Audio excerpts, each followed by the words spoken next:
Equitable education means that all students are supported to access education and to reach equal learning outcomes. All learners should be able to attend a school, a classroom, or another learning environment and participate in education or training.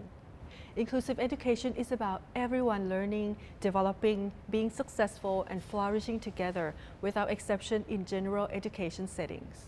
Reflecting community diversity, inclusive education embraces our diversity and differences, with teachers adapting and teaching for individual learning needs. In response to each student's needs, teachers apply personalized and student-centered learning, which works well for not only marginalized learners and those with special needs, but benefit all learners. It's about every learner being successful. Impact of education culture. Our beliefs and understanding of education or education culture emerge from our experiences and practices of education. Society's dominant education culture is teacher-centered or didactic. A didactic teacher delivers content as lectures and controls the curriculum and assessment. Under didactic approaches, students listen passively to information from the teacher who controls their education. Teacher-centeredness emphasizes class or group teaching.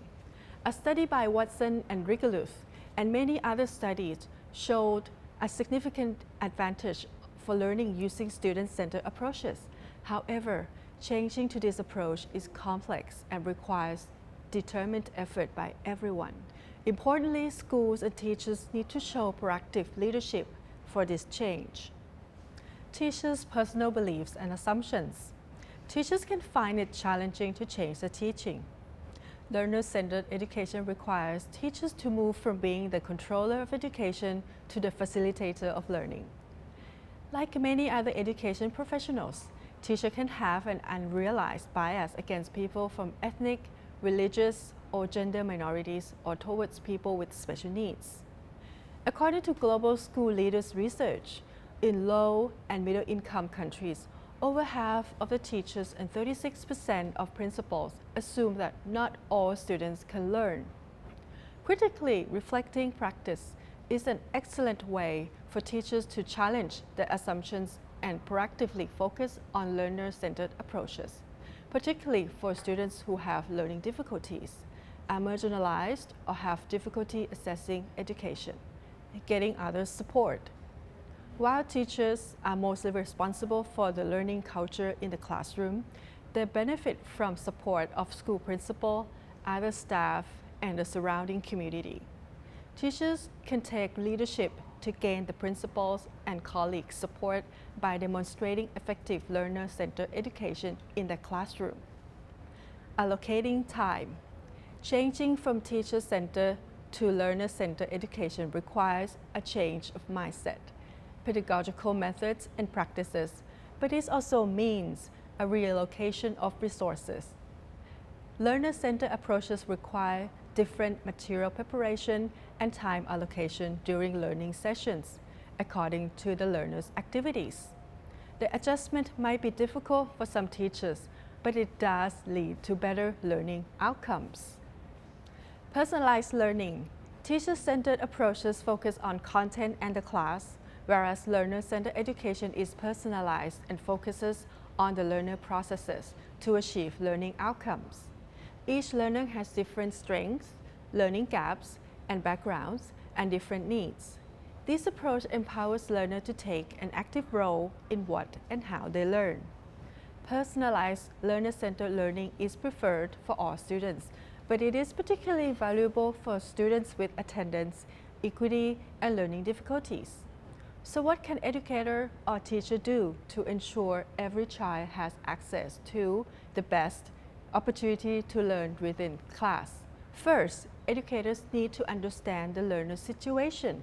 Professional teachers get to know their student, identify what excludes them from accessing learning, and proactively address access issues, and support individual learning so that every student achieves the best. Second, teachers can build a positive class culture by example and involving all the children in this approach. For example, They can collaborate with community members to support students from low socioeconomic families to access school.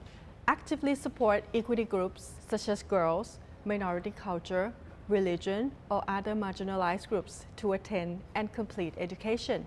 Support mechanism for disabled student access through equipment, classroom, and school modifications. Work with parents to enable student access, for example, transport, accessing textbook and writing materials, and following up when the students are absent to reduce absenteeism. Teaching for learning approaches for inclusive education.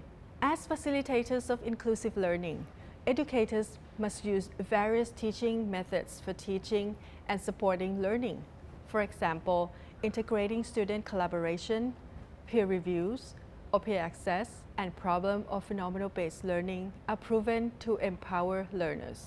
These provide connections across subjects, resulting in a more profound understanding and the best scaffolding for inclusive education and learning for life. Teachers will benefit from working together and working with others. For example, through pair or team teaching, meeting parents and proactively communicating what is happening in the classroom. Parents learn about student-centered learning and inclusiveness within society, and teachers can build better understanding of inclusion within the community. Teachers and schools can address potential learning challenges by arranging well-lit classrooms, customized materials and equipment for sight-impaired, diverse cultural or language groups, or physically disabled students, ensuring safe school and learning environments, and cultivating accepting school culture to help ethnic minority students feel comfortable. Arranging reasonable adjustments for students, such as changing curriculum content or assessment examples as most appropriate for each and all. Ensuring or offering psychosocial support and supporting mental well-being, as well as nutritious school meals.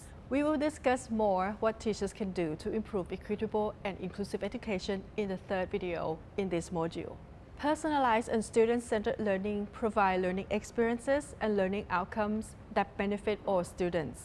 Inclusion for all better prepares children for life as adults and develop the community, fostering a culture of respect and belonging, and establishing and developing friendships and connections.